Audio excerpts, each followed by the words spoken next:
אמנם יש מי ששכלותו רבה כל כך עד שאם יראה לחברו איזה טובה יתעשש בעצמו וידאג ויצטער עד שאפילו הטובות שבידו לא יהנוהו מצער מה שהוא רואה ביד חברו.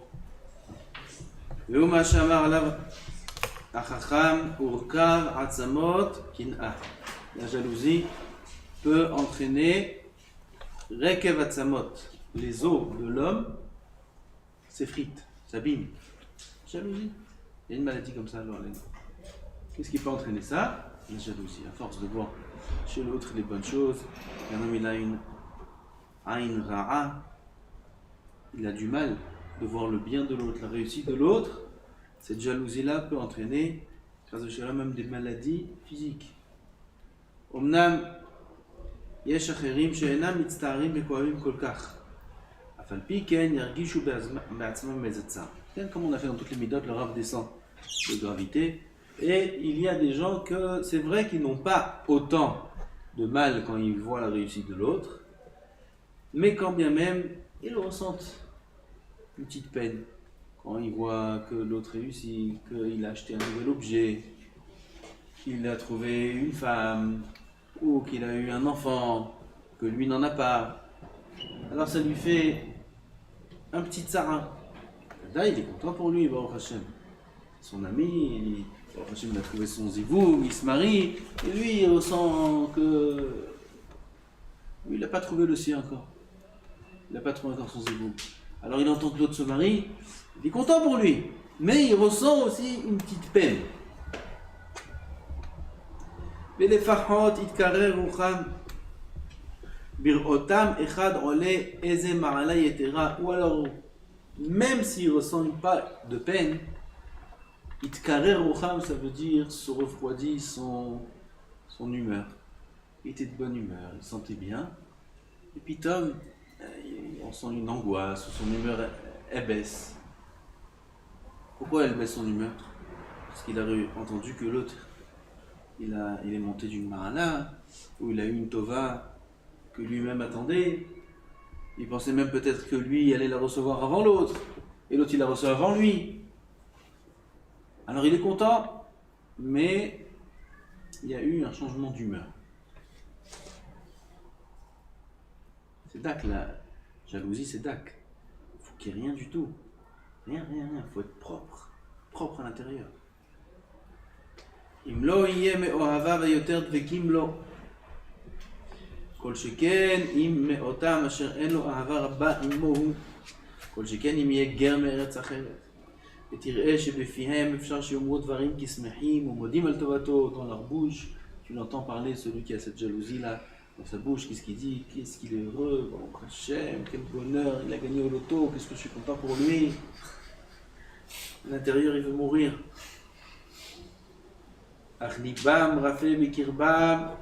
Mais le cœur à l'intérieur ne ressent pas autant de joie que ça a l'air à l'extérieur.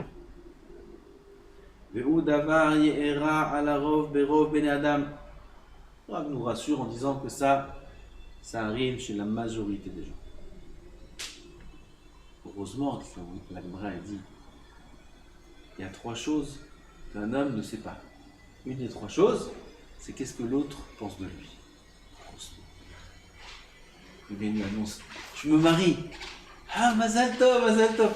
J'ai dans le cœur, lui, avec qui? Avec celle-là. Imaginez-vous, il savait. On savait ce que l'autre pensait. Un homme ne pourrait pas vivre comme ça, le Gemara dit. Si on connaissait les pensées des autres, on ne pourrait pas vivre. Je sais pourquoi on fait du frais, ça. Même s'il n'y a pas vraiment de la jalousie, ouais, dans le meilleur des cas, ils ne sont pas propres, nettoyés de toute tache de jalousie. Et c'est un saut. La jalousie, c'est un saut. Comme ça s'écrit dans le Midrash, chaque ouman, chacun qui a un métier, il automatiquement, naturellement, il déteste celui qui a le même métier que lui. Pourquoi? Il y a la concurrence. וכל שכן אם מצליח בה יותר. אומנם לו ידעו ולו יבינו. Maintenant, qu'est-ce qu'on fait pour travailler ça? Hein?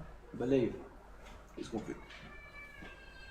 Qu'est-ce qu'on fait pour travailler cette jalousie-là? On veut se sentir bien. On aimerait, quand l'autre a un bonheur, une joie, une réussite, on aimerait être vraiment content. Pourquoi on ressent à chaque fois une angoisse? Qu'est-ce qu'on fait? Qu'est-ce qu'on fait pour se sentir heureux de la réussite de l'autre? Si seulement, dit le Rav, les gens savaient et comprenaient un homme ne peut pas atteindre, toucher ce qui revient à son prochain, ne serait-ce qu'un cheveu. Un cheveu, c'est quoi un cheveu? Un cheveu, c'est rien, ça tombe par terre les cheveux. Ça a une valeur un cheveu? Ça n'a pas de valeur. Même un cheveu, si ton ami doit le recevoir, si ton prochain doit le recevoir, tu pourras pas l'avoir. Tu ne pourras pas enlever à l'autre quoi que ce soit. Et lui aussi ne pourra pas te prendre quoi que ce soit. Chacun reçoit exactement aux cheveux près ce qui lui a été fixé du ciel.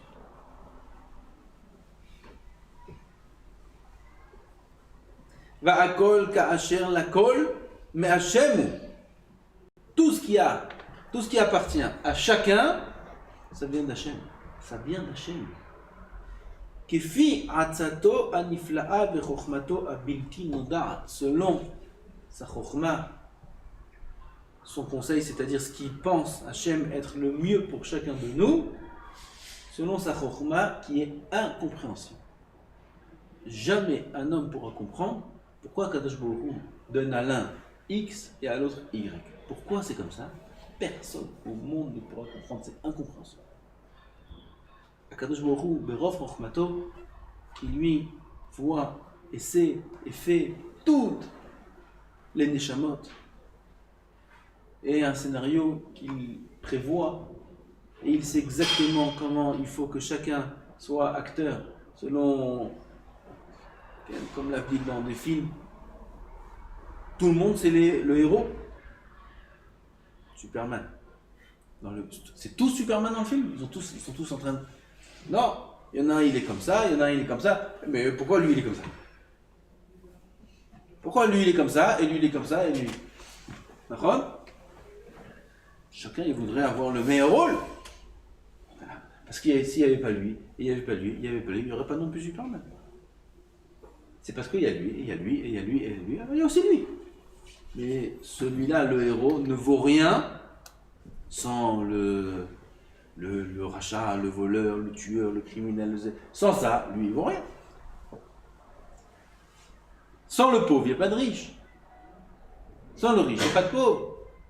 Sans le malheureux, il n'y a pas d'heureux. Sans heureux, il n'y a pas de malheureux. Kadosh Baruch Hu sait exactement chacun qu'est-ce qu'il doit recevoir par rapport à tout le scénario qu'il prévoit dans ce monde. À toutes les neshamot, à tous les gilgulim, combien de milliards de cheshbonot Kadosh Baruch Hu a avec chacun d'entre nous. Des milliards de cheshbonot. Qui peut comprendre comment Kadosh Baruch Hu fait le calcul sur chacun des individus sur Terre, depuis la création du monde jusqu'à la fin des temps, combien chacun aura exactement? Qui peut être comme ça un Menael cheshbonot, comment on dit? Un comptable. Il y a un comptable, on dit? Il y a un comptable qui peut faire ces comptes-là. Il y a un comptable au monde, ou même 1000 comptables, ou 1 million de comptables, avec tous les ordinateurs les plus puissants du monde, qui peuvent comprendre et faire les comptes, combien chacun doit recevoir selon quoi. Qui c'est qui peut leur répondre? C'est inhumain, c'est ce qu'il dit dans là. Le chokhmato abilti noda'at, c'est une chokhma qu'on ne peut pas comprendre. Si seulement les gens savaient ça, combien la vie serait plus belle, combien on serait plus heureux. On aurait augmenté notre bonheur, rien qu'avec ça, au moins de 30%, si c'est pas plus. 30% de plus de joie dans la journée, si on avait ça. Au moins. Il n'y aurait aucune raison d'être peiné ou, comme on a dit, des changements d'humeur quand il y a le bien des autres. Jamais. Et le monde entier tourne autour de ça. Tout. Regardez les jeunes, les vieux. À tout le monde, les vieux comme ça. והוא מה שייעד לנו הנביא על הזמן העתיד, c'est la névoie du prophète sur la fin des temps, שלמען תהיה טובת ישראל שלמה, יקדים הקדוש ברוך הוא להסיר מלבבנו המידה המגונה הזאת. Tout le monde demande, à la fin des temps, il y a l'Orlam Abba. Il y a l'Orlam Abba, là-bas il y a écrit que chacun aura sa place selon le shoraj de sa neshama. Pas tout le monde a la même neshama, pourquoi il y a des petites neshamas, des grandes neshamas? Tout le monde va être Superman, la meilleure neshama du monde. Alors à la fin des temps, quand il y aura celui-là, il y a une grande neshama, il y aura une grande place, une petite neshama, une petite place, etc. C'est ça l'Orlam Abba. Bon, là-bas aussi, on va voir l'autre qui est le milliardaire, l'autre le moins, lui il va tasser avec ça. Ça c'est Orlam Abba ça. On veut être bien Orlam Abba, ça y est, on a travaillé, on veut être bien. Qu'est-ce qu'il a fait un Kadosh Baruch Hu? A dit le Navi, on va voir le passo. Kadosh Baruch Hu, avant d'amener le Mashiach, avant la fin des temps, avant Mashiach, après Mashiach, d'abord il va enlever de notre cœur la jalousie. Il n'y aura plus de jalousie dans le cœur. Alors à ce moment-là, le monde est merveilleux. Pourtant des gens qui ont une très belle place, des gens moins, etc. Chacun c'est selon le Shoresh Neshama. Et personne ne ressent aucune douleur, aucune peine, aucune jalousie. Tout le monde est content. Top. Comme si c'est tous les hauts. Tous les meilleurs, la meilleure place, le meilleur poste. Combien ça aurait été bon, déjà dès maintenant, qu'un homme atteigne ce niveau-là. Eh bien, il est content. Il est content de la chokhma qu'il a, il est content des midot qu'il a, il est content de la vie, de l'endroit où il habite, de la situation familiale, il est content de combien d'argent il gagne, il est content de tous les chavrutot, de ses rabbanim, de ses yeshiva, il est content de tout, il est content, il est heureux.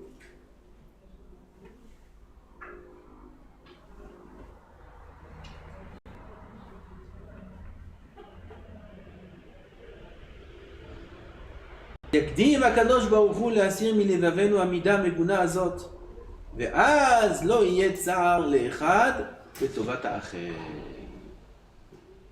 Il n'y aura pas de peine à l'un dans la réussite de l'autre, dans le bien de l'autre. וגם לא יצטרך המצליח להסתיר עצמו, כן, גם celui qui a une réussite, lui aussi il souffre. Pourquoi? De toujours se cacher. Alors comment tu vas commencer à le faire? Ah, ça va. Bon, en réalité, il y a des milliards. Il peut pas dire. Le kiff, c'est quoi? C'est de dire j'ai été. Ah, je fais un carton là. Un carton, regarde la voiture. C'est une belle voiture. Oui. Il peut pas. Qu'est-ce qu'il va dire le voisin? Qu'est-ce qu'il va dire l'autre? Il y en a, ils en ont rien à faire. Ils achètent, ils veulent sortir les yeux des autres. Oui. Il y en a comme ça. Mais la majorité des gens qui ont un peu de darat, ils veulent pas ça. Alors ils vont se réduire leur plaisir, réduire notre... Ils vont, en tout cas, même s'ils le font, ils vont cacher, ils vont pas dire, ils vont mettre toutes sortes de sgoulottes, etc. C'est embêtant. On peut pas profiter normalement. Dans l'Olam Haba, oui. Donc la Kin'a, elle est embêtante pour celui qui a pas, et même pour celui qui a. Pour les deux, c'est embêtant.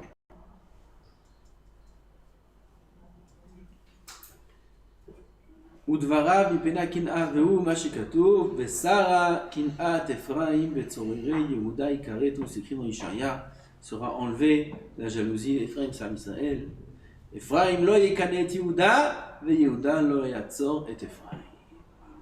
Entre les juifs il n'y aura pas de jalousie, il n'y aura pas de haine, il n'y aura rien du tout.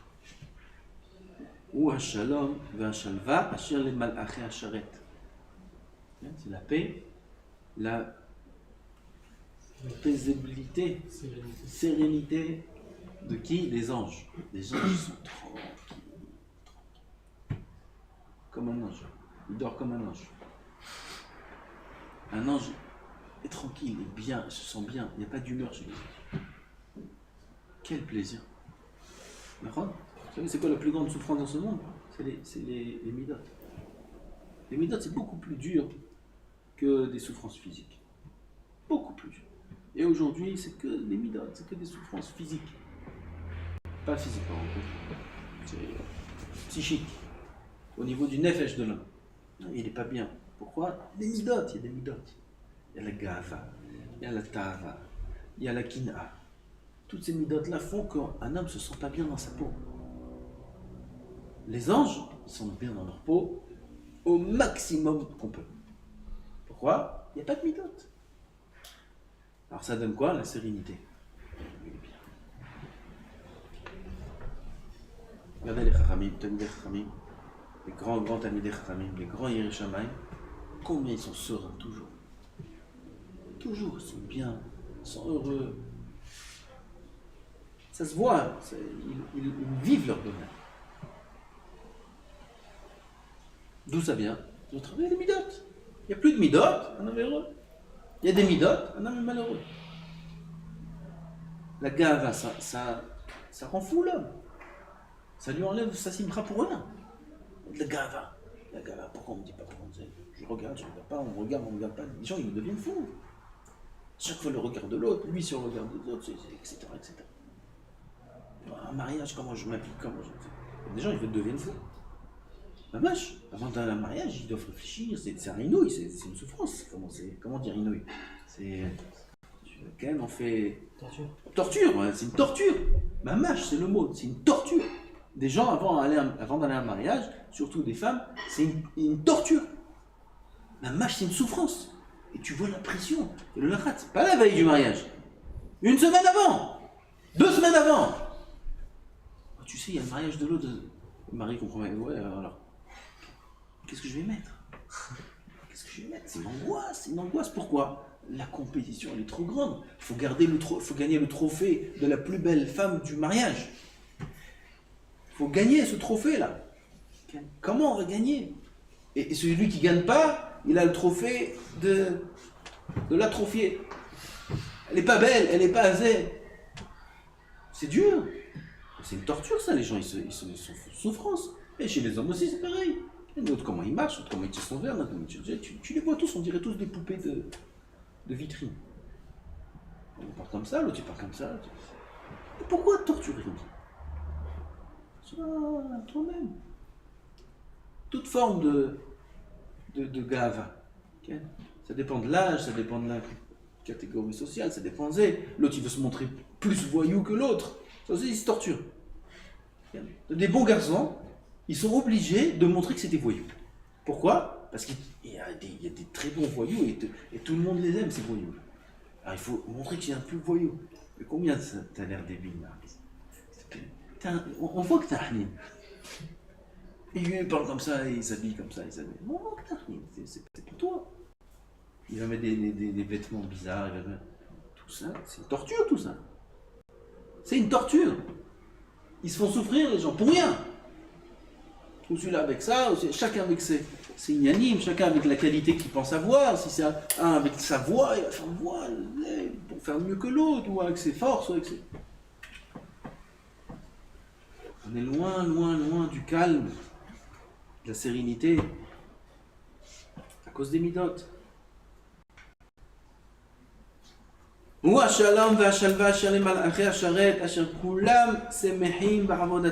sont tous heureux dans leur service, les malachim sont heureux. Il y a beaucoup de niveaux dans les malachim. Beaucoup de niveaux énormes. Et ils sont tous heureux.